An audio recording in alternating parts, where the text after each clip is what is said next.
আগে যদি ভোট দেন তো পার্লামেন্ট পাগল চলে বেড়ে যাবে। আমির হামজার কথা বললাম, উনি এক বক্তৃতায় বলছেন যে যদি আপনারা জামাত ইসলামকে একটা ভোট দেন তাহলে 18 কোটি নাকি মানুষের নেকি সব পাবে। কোন দলিল? আর দলিল কি? আর ভিত্তি কি?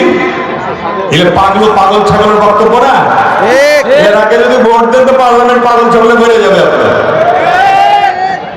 বন্ধুরা আমার, যে কারণে আমি বলবো যে যারা ইসলামী জামাত ইসলামের বক্তা আছে, আজকে তো জামাত ইসলামের নেতারা বক্তারা এই তাফসীর মাহফিলকে একেবারে রাজনৈতিক মঞ্চ বানিয়েছে।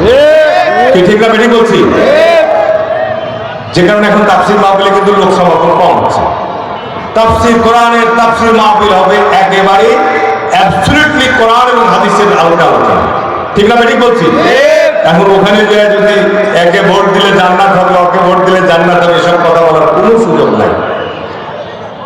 ঠিক না বেঠিক বলছি বলেন?